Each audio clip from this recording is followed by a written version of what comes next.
running a story about the shooting, and that their story would include certain aspects of the video footage that was captured that evening and some analysis to that footage.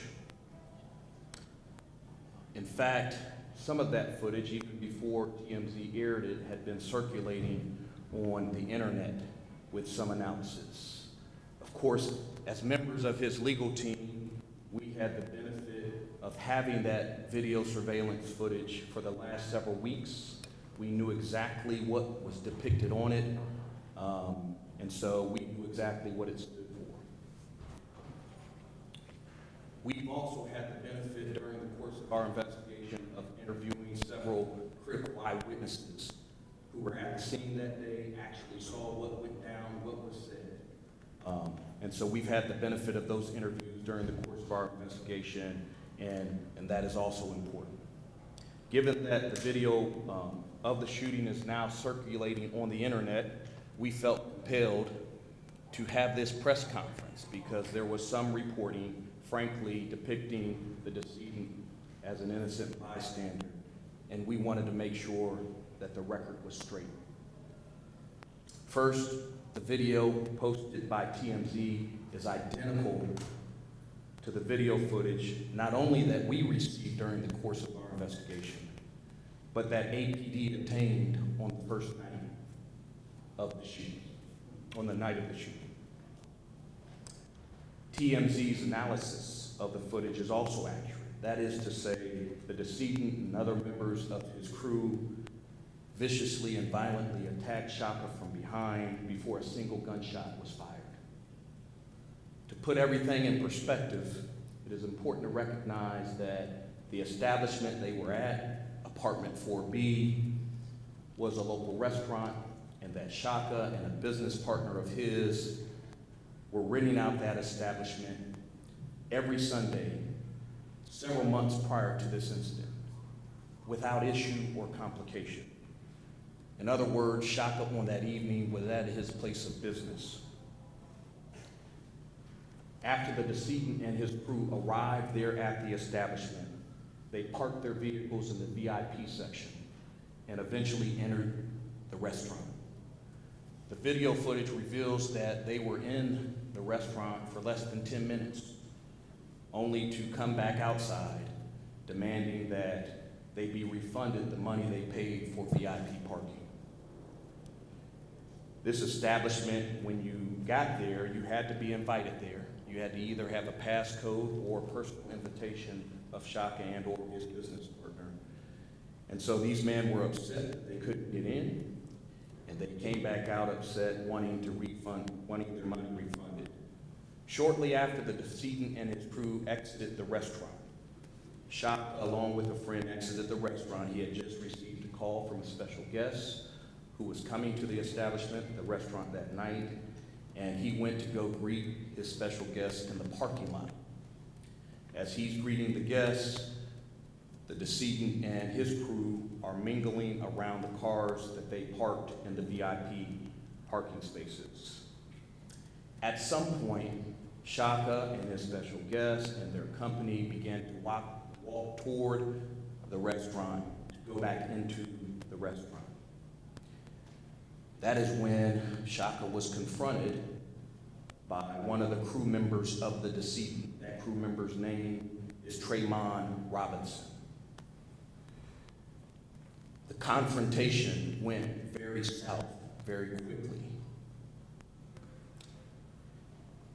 And as a result, Mr. Robinson began to reach for his waistband. Chaka, in an effort to try to de-escalate the situation, told the young man, "Don't reach for that," on more than one occasion, essentially trying to keep the peace and de-escalate the situation. That is consistent with who this man is. He's a man of peace. He's a son of this city. Everybody loves him. He is a beloved person here, and he is not a man of violence. Unfortunately, that didn't work. An independent eyewitness corroborates this fact.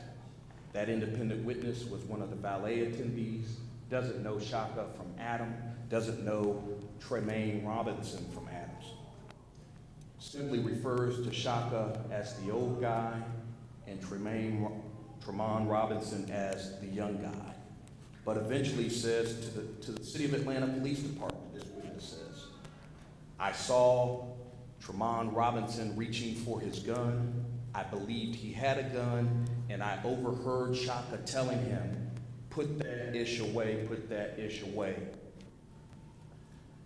The video then reveals that at some point, Mr. Robinson motioned to the rest of the decedent and his crew to come to his aid, and then chest bumped Chaka, making the first physical contact with Chaka, at which time Chaka grabbed Mr. Robinson and pushed him up against the car, and in an effort to ensure that he could not reach for his firearm.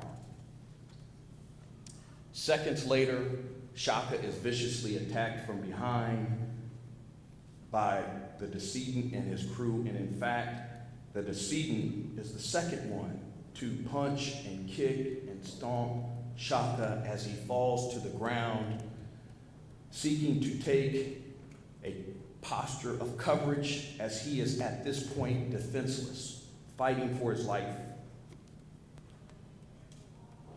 Fortunately, Chaka's assistant sees this violent assault against Mr. Zulu, and she runs to his aid. This is all captured on video. She jumps on the back of the decedent as he is kicking and stomping and punching Chaka, and begins to hit the decedent in the head and about the head, so much so in an effort to defend his life that it causes the decedent to focus his attention on her and turn to her. Interestingly enough, the initial instigator, Tremont Robinson, also begins to focus his attention on Chaka's assistant and violently strikes her in the face on 2 occasions, causing her severe damage and causing her to fall to the ground. In any event, this delay or this distraction allowed Chaka to get to his feet, and thankfully so. Before he got to his feet, there are other witnesses who told APD that there was a large man with a gun in the center of this fight saying, "Get the F back, get the F back." And I can tell you here today that on that evening, while Chaka was on the ground and he heard those words, he thought that someone was trying to kill him. Why on earth would they need to get back and or clear the path other than to shoot and kill the person that they were attacking? In any event, Chaka gets to his feet in an effort to get back into the restaurant. But the fight's not over. It's a continuous event, and ultimately, as he gets to his feet, the decedent and Tremont Robinson are right there charging Chaka to attack him again. This is after they have violently attacked Chaka's assistant. In fear of his life, knowing that the people who attacked him from behind were still in his path to safety, Chaka discharged his weapon lawfully and in self-defense. Milliseconds later, the shooter, Corey Crawford, who has yet to be apprehended or arrested, shot Chaka in the back and managed to strategically position himself in between 2 cars to take cover, had pulled out his weapon before a shot had been fired, and ultimately, as Chaka shot his weapon in self-defense, he shoots Chaka in the back. Chaka, based on the adrenaline, doesn't know that he's immediately hit, but eventually knows it and eventually is able to get inside the restaurant.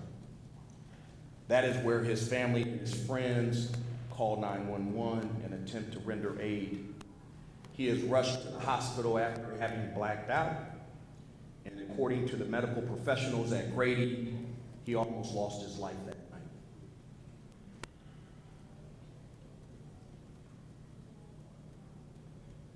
It is important to understand this. Based upon our communications in the community, it is our understanding that superiors of the Atlanta Police Department unfortunately were pushing to charge Chaka days after the shooting by only watching the video without interviewing any critical eyewitnesses to the scene. And frankly, you have to question why you would just charge someone by reviewing video footage and not actually interviewing live witnesses at the scene who were there in real time and saw everything and heard everything. But instead, it is our belief, based upon our communications, that APD was trying to charge him. Our team and others pleaded with the City of Atlanta Police Department to conduct a more thorough investigation and to slow the process down. Interview someone, for crying out loud. We worked tirelessly with one another and with Chaka's legal team and investigators to interview those critical eyewitnesses, turning over many of them to the City of Atlanta Police Department, willingly, fully cooperating with the investigation. Despite our efforts, despite our call for them to conduct a thorough investigation, APD failed in every respect. In fact, to date, they haven't interviewed every critical witness or identified every critical witness that was there at the scene that night. In fact, they haven't even interviewed the initial instigator, Trayvon Robinson, who began to reach for his waistband and gun and try to escalate the situation into something that Chaka did not want it to do. It's important to note that from the physical contact to the shots fired, this all occurred over a 21-second period, very quickly, where Chaka is on the ground fighting for his life and ultimately having to make split-second decisions to defend his life so that he could live to see another day. We remain disappointed in APD for deciding to bring charges against Chaka. We remain equally disappointed in the City of Atlanta Police Department for not lodging charges against the individuals who violently attacked Chaka from behind and knocked his assistant out, clearly on video, crimes that are seen and were seen by the City of Atlanta Police Department before they decided to lodge charges against a single individual. And of course, we are extremely disappointed that Corey Crawford still roams these streets, as he is the person who first hit Chaka during the attack from behind and who eventually shot Chaka in the back. At this time, the case is now before District Attorney Fonnie Willis. District Attorney Willis is an experienced prosecutor, and I have a tremendous amount of respect for her and her team. At this time, Chaka's legal team, myself, Attorney Davis, and Attorney Secret will continue to investigate this matter and cooperate with that investigation because we have nothing to hide. We remain confident that through the judicial process, Chaka will be cleared of all these charges, and we thank you for your time and attention. I want to now turn the mic to Chaka's sister. She wants to talk to you about his hospital stay and his injuries so that you can understand and appreciate that he was in the fight of his life on that evening. Then we'll open it up to questions. Thank you, Gabe. My name is Aisha Obafemi. I am the older sister of Chaka Zulu. Ahmed Chaka Zulu Obafemi, to be exact, is his real name. First, my family and I would like to give honor and thanks to the Most High and our ancestors for the fact that my brother is sitting here today.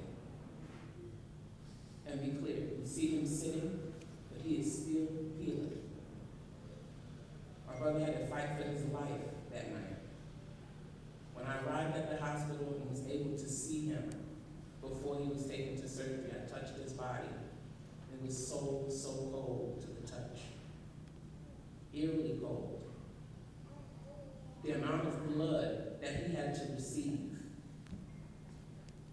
was at least twice the normal circulating volume of a man his size. So you can only imagine how much blood he lost and how much they had to transfuse him with. Those first few days, weeks even, were very, very critical as he continued to fight for his life. While we prayed, stayed, waited, and watched for him to be able to open his eyes, to be able to attempt to communicate with us, just to know that he was going to live. So as we sit here today, he's continuing to fight for his life. Because now we have to fight the fact, as Attorney Banks said, that APD has not done right by my brother, our family, the community. Chaka has been a son of Atlanta since he came here to go to college. He is well known in this community. His character speaks for itself. And he has always done what is right. What we want and what we demand is justice. We're still dealing with this traumatic experience, and it's just evolving every day that we see statements, interviews that people are doing, talking about how my brother should be treated, and the fact that no one else has had to answer at all for what they've done, what their actions are. This cannot and we will not allow it to stand. So we are thankful that he is here. We will continue to fight until justice is done.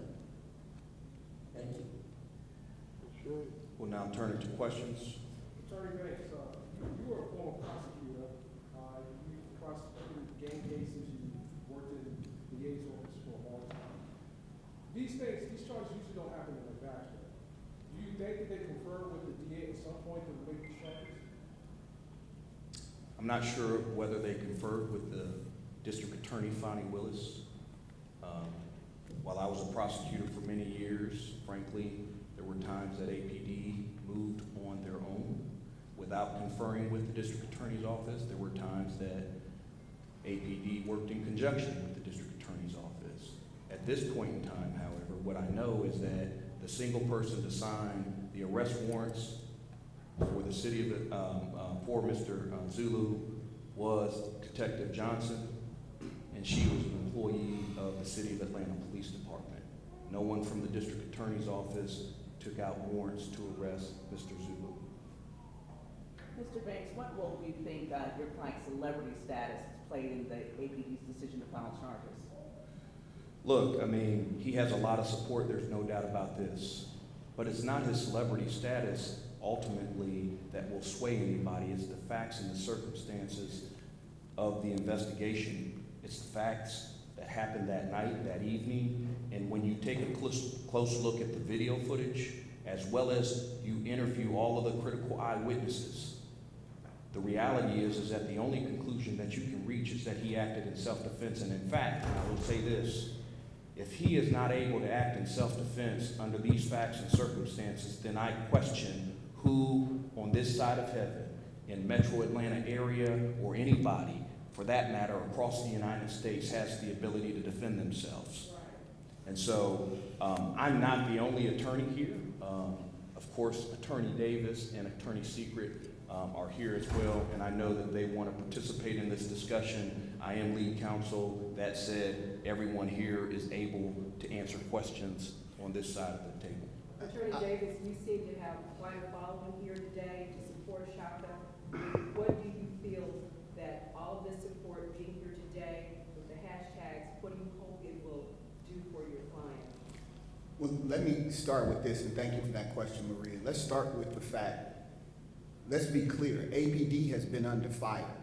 So we're not going to allow the fact that they have as many unsolved murders as they have, and they have failed this city on so many different levels, at the highest level. We're not gonna allow them to use our client because of his celebrity status to somehow gain some favor.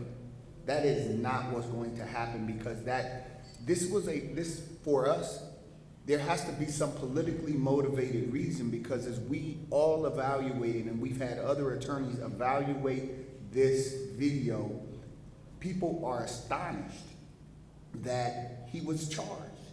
And when things don't make sense, that should make sense logically, then we have to turn to some other motivation outside of the facts. So the facts speak for themselves. So there are some other factors at play here that we have to uncover. And it's really deeply unfortunate that this family of the deceased is being used in the way they're being used. APD is using them.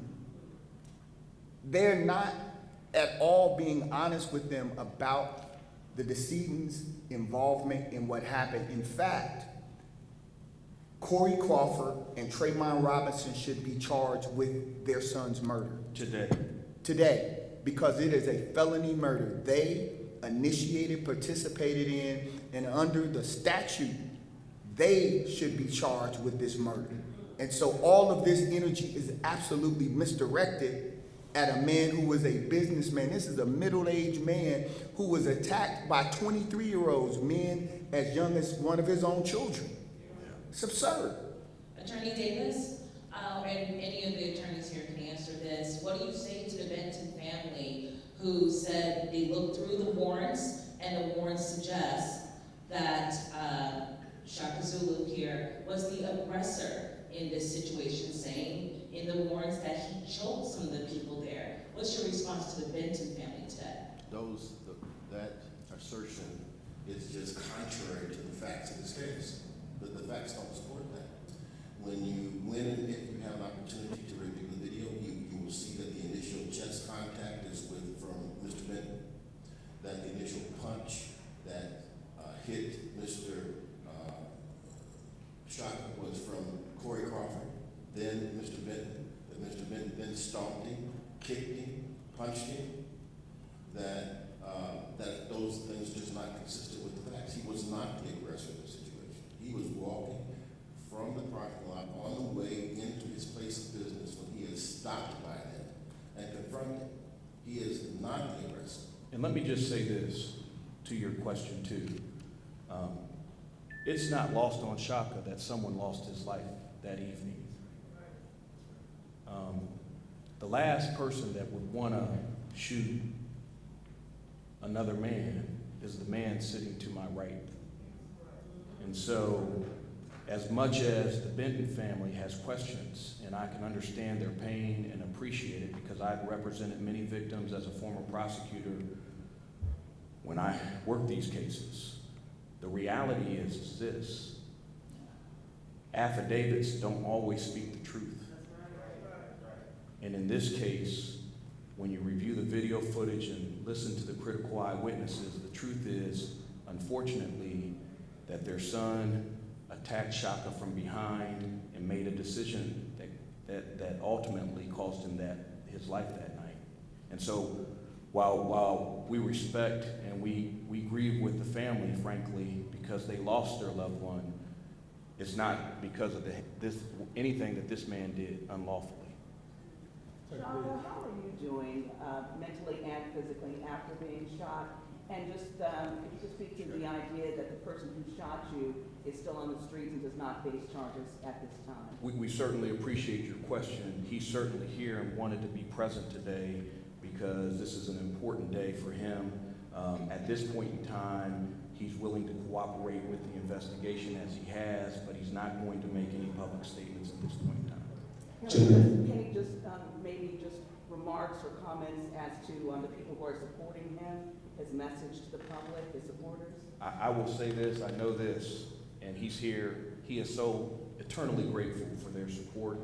I know he wants to say it, but I'm going to make sure that he doesn't say it because I want to make sure I protect him from this process going forward. And we are now in a protective posture of him being forced to protect him, right? Because APD did the wrong thing. He cooperated fully with their investigation, and had they done the right thing, we as lawyers we wouldn't be holding this press conference, frankly. But we're here, he's here, he's thankful for everyone's support, and frankly, humbled at the outpouring of support that he's received. Yes, sir. Thank you. Gentlemen, from the New York Times, this question either for Mr. Banks, Mr. Davis, or Mr. Secret. Two questions, if you don't mind. The first one is, have you had any indication from APD or anyone else associated with the bringing of the charges as to why they have not brought additional charges, given the fact that we have video evidence that appears to show acts of violence, other acts of violence? The second question is, can you talk about Georgia and the stand your ground statute and whether or not that plays into a defense of Mr. Zulu? Sure. So, Georgia, let me answer the second question first, okay? Georgia courts don't speak in stand your ground terms. They use the traditional terms like justification and self-defense. And surrounding that statutory body of law, Georgia clearly says that an individual who is met with threats or force has absolutely no duty or obligation to retreat. And so, in fact, while they don't use the language stand your ground, the reality is that Chaka had every right to stand his ground on that day in question, and we are happy that he did. Now, I forgot your first question, so you're going to have to remind me. I'm so sorry. Gentlemen, it appears that there is evidence out there from TMZ on the internet that other acts of violence occurred. Yeah. And so my question is, has anyone at APD or anyone else involved in the investigation has given you some justification or had a conversation with you about why no one else has been charged in this case? No. That question needs to be lodged with APD with the chief of police, the interim chief of police. Why no one else was charged is baffling. Everyone that sees the level of violence perpetrated against Chaka we're dumbfounded. I mean, as long as Attorney Secret's been practicing 40 years, 20, 25, and we've never seen anything like this where you have video evidence of this level of violence, yet no arrest. And that's why it, again, raises the question about what other motivation does someone inside of APD have for this? How do they think this is going to advance some other agenda? And but not on his back. Yeah, and it's not, we don't have an answer to that question not because we haven't asked the question, not because we haven't demanded justice on behalf of Chaka. We've talked to the City of Atlanta Police Department and members, as well as the investigating officers who were boots on the ground, asking the very question that you asked us today, and we have been met with no answer. And we do ask for justice on behalf of Ahmed Chaka Zulu, but we also ask for justice for his assistant, who was brutally beaten by Mr. Trayvon Robertson, not hit twice, knocked out, and is suffering physical and mental trauma as a result of that. And that person, the police department has not attempted to arrest that person, and have had the audacity in the charges to charge Ahmed Chaka Zulu with simple battery, but they didn't charge Trayvon Robinson with simple battery. They didn't charge Corey Crawford with simple battery. They didn't charge the other two, Mr. Stroger, with simple battery. And that's the thing that is so unusual. In the time that I've been practicing in Georgia, typically what happens in cases like this is this. There are all these acts of violence that are so clearly and obvious on the video. Usually everybody's charged. They charge everybody, and then let the district attorney or someone else figure it out. This is a situation where it appears the Atlanta Police Department, for some reason, made a very quick decision, a justifiably quick decision, to charge exclusively Chaka Zulu. I want to know if the mayor of Atlanta, Andre Dickens, has had a chance to review this case or the video. I will say that we would certainly like for those who have authority and oversight to take an interest in justice in Atlanta. Whether or not he's seen the video, I don't know. Is there anything that he can do to stop anything from going to the DA's office? The APD, the chief, works for the mayor. And at this point, APD has to be reeled in, clearly. The way they've moved in this case absolutely requires some oversight. They can not manage this themselves fairly and justly. We don't see justice here, and so when you don't see it here, the person who gets to appoint, gets to select, is going to have to intervene on some level to redirect them so that the rest of the world can make sense of what's happening in Atlanta right now with policing. What was, Chaka, what was your association, and I'll speak to you, Mr. Attorney Banks, Chaka Zulu's association with Artez Benton, the 23-year-old young man who is no longer walking this earth? What was the association between Artez and Chaka? There was none, other than the fact that on the first night that ultimately they didn't even meet. They didn't even have pleasantries. They didn't even exchange hellos, but rather Chaka was attacked by Mr. Benton from behind on that night. That's the first time that he ever encountered Mr. Benton. He doesn't know him, and Mr. Benton didn't know him. Attorney Banks, let me just ask you, so you guys all contend that this was all over an issue with VIP parking, bad feelings, feeling disrespected, and then it just escalated into an attack and a shooting? So are you guys contending that that is how this all started, that there was no backstory that led up to this?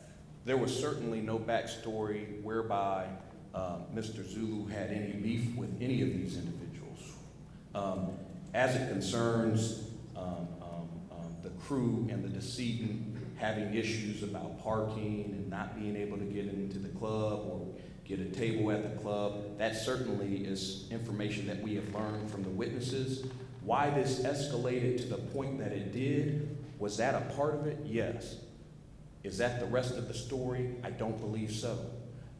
The reality is that as attorneys and as Chaka legal team, his legal team continues to investigate this matter, we are going to unturn every stone to ensure that we have the full picture.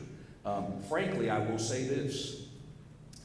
When you watch the video closely, what you see after the decedent and his crew exit the restaurant and the establishment is that they are gathered there in front of the cars, commingling as eventually Chaka walks out to go get his special guests. During that time, Corey Crawford goes inside his vehicle and pulls out a gun to arm himself. And then all of a sudden, one of the same crew members approaches Chaka. That is Trayvon Robinson, and has a beef with Chaka that comes from nowhere. He's going out to greet a guest. That's the only thing that's on his mind. There was no prior beef on the inside of the establishment with this, the decedent and or his crew, and then he encounters Trayvon Robinson at that time, and then it escalates. And so, did they have a planned, coordinated attack? I think that that's a question that you need to ask when you watch the video. Before you ask the question, hold on one minute. The video is out with TMZ. It's out and it's in the public domain. But I want to point out one other point, is that before Chaka makes any contact with Trayvon Robinson, look at his hands. Look at Robinson's hands. He beckons his crew. So they're already moving. So it's very important that you watch this. They're already moving into place to attack him before there's any physical contact. So the idea that they are somehow coming to his aid because this 52-year-old man is having a rough time with a 23-year-old, no, they were moving on him. And it was in a level of intentionality that you just have to look very closely. And the fact that they've rushed the way they have and not even interviewed Robinson, again, speaks to issues within APD. But Attorney Davis, to her point with releasing the video, I think you guys to have it here so you could go through it, because there are copyright issues with it being out in the domain. So is there any plans of you guys releasing it at all today where you can show, like, this is where his hands were, so you can see him approaching, anything like that that could guide people to see what you guys are speaking of? We'll certainly leave that open. Frankly, I don't know why the City of Atlanta Police Department hasn't released the video, right? It's their job to investigate. He doesn't have to do a damn thing. That's right. And so he has been charged with murder wrongfully. And to the extent that you want something, you should be asking your constituency or the leaders in this community who lead the parade for the video. It doesn't mean that we won't be open to having the video, because we don't have anything to hide from the video. But right now, we are not authorized to release the video. And so as a result, based upon just some legal technicalities that we are trying to do our best to abide by, we haven't released the video. Otherwise, we would be presenting to you today with the video. Are there other videos, are there other angles of this shooting that you know of? And also, had the fight been separated? No. Had the parties been separated before the first shot was fired? Absolutely not. So this is very critical. And I think any skilled prosecutor will understand and appreciate that this is a critical analysis of this case. That is, this was a continuous fight, and it really wasn't a fight. It was a man that was fighting for his life because he was attacked from behind. He didn't have a chance, frankly. And so there was no break in the chain of events from the beat down up until the time that Chaka fired his shots lawfully and defended himself in self-defense. And so that's a very critical question. It's a very important question. This was a continuous, ongoing beating and attack of Chaka. In fact, when he reaches his feet, they continue to charge him. The individuals that participated in the beatdown and kicked him and stomped him and punched him are right there in his path as he is attempting to get to safety into the restaurant. And so, no, there was no break in the chain of events, and to the extent that the City of Atlanta Police Department suggests otherwise, that would be a falsehood. To the point of the fact of the matter is that the length of time from the time that Tremont Robinson bumped Chaka in the chest until the shooting was 21 seconds. To the point of Chaka not having obligation to retreat while being assaulted. Aside from his name being, aside from his celebrity, do you think that his name being Old Family makes this case a political case? Beyond just, because it's supposed to be a quote-unquote state and ground state, I'm wondering why would they charge a man who's been assaulted and clearly, not charging him else? There are some who would suggest. Question. To this point, the district attorney's been prosecuting a lot of individuals associated with the hip hop community. Chaka is representing one of the biggest rappers in the world. Do you think that There's no correlation between what she's doing with the hip hop community and Chaka Zulu. We don't. I mean, there's just no correlation. He's not charged with RICO. He's not charged with gang charges. He's not a member of a criminal street gang. This is a professional businessman who's gone to college, educated himself, worked all his life, been a philanthropist in the community, given back to the community. And so there's no correlation between those indictments and the pending charges against Chaka at this We are point. B103 in Atlanta, live right now on Facebook, covering this news conference, sir. And, it's all, when we talk about the video, it's all about interpretation. You have a lot of supporters behind you, but you also have people who are out there who are saying things and making the statements that say, Chaka, you started the fight, the kid you choked was scared for his life, the reason his friends jumped in to help him. Be a man, say you made a bad mistake. None of the people you and your group was fighting had a gun or shot a gun. Well, let me just, that's not true. That's simply not true. And so tell your live viewers, and let me tell them since we're live, that they shouldn't just go on what they believe to be true or what someone else is telling them. What happened at that night is that, first of all, Tremont Robinson is the first person to have made physical contact with Chaka. He chest bumped him, and he was reaching for a firearm, what Chaka believed to be a firearm. After that chest bump, as he was reaching for his firearm, Chaka tried to prevent him and de-escalate the situation, prevent him from pulling that firearm. And then he is attacked from behind. Look, he is a licensed carrier. He was lawfully in possession of his gun that night. In fact, when that young man was reaching for his waistband and Chaka believed he had a firearm, the law would have authorized Chaka at that point to pull out his firearm. His better judgment as a peacemaker, trying to de-escalate the situation, was let me try to control this man, prevent him from pulling out a firearm so no one gets shot.